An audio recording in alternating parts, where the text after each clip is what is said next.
பேழையிலிருந்து வெளியே வந்த பிறகு தேவன் நோவாவையும் அவன் மகன்களையும் ஆசிர்வதித்தார். அவர் அவர்களிடம், நீங்கள் பலுகி பெருகி பூமியை நிரப்புங்கள் என்று கட்டளையிட்டார். பூமியில் உள்ள மிருகங்களும் பறவைகளும் மீன்களும் மனிதரை பார்த்து பயப்படும் என்று தேவன் கூறினார். அவைகள் மனிதரின் ஆதிக்கத்திற்குள் ஒப்படைக்கப்பட்டன. தேவன் மேலும், உயிருள்ள அனைத்தையும் நீங்கள் உணவாக உண்ணலாம், ஆனால் உயிரோடு இருக்கும் இரத்தத்துடன் கூடிய மாம்சத்தை உண்ணக்கூடாது என்று சொன்னார். இரத்தம் உயிரை குறிக்கும் என்பதால் அதற்கு மதிப்பு கொடுக்க வேண்டும் என்று தேவன் விளக்கினார்.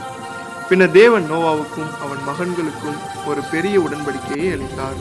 நான் இனி ஒருபோதும் ஜலப்பிரளயத்தால் பூமியையும் உயிருள்ள அனைத்தையும் அழிக்க மாட்டேன் என்று உறுதியாக சொன்னார்.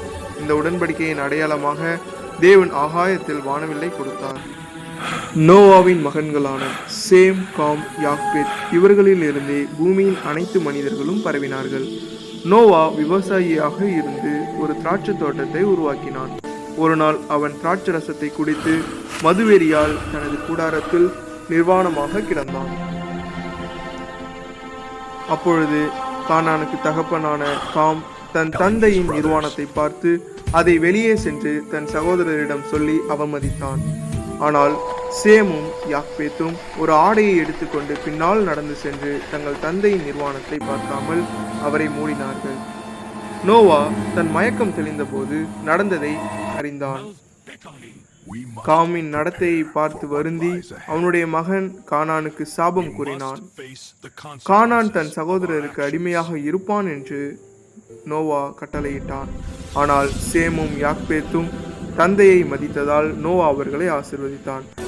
கர்த்தர் சேமின் தேவனாக இருப்பாராக என்றும் யாப்பேத் பெருகி சேமின் கூடாரங்களில் வசிப்பானாக என்றும் கூறினான்.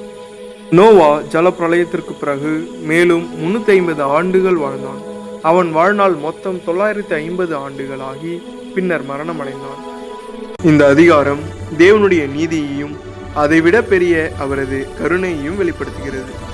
வானவில் மூலம் தேவன் மனிதருக்கு நம்பிக்கையையும் புதிய தொடக்கத்தையும் கொடுத்தார். அதே நேரத்தில் பெற்றோருக்கு மரியாதை கொடுப்பதும் மனித உயிரின் மதிப்பையும் இந்த அதிகாரம் நமக்கு கற்றுக் கொடுக்கிறது.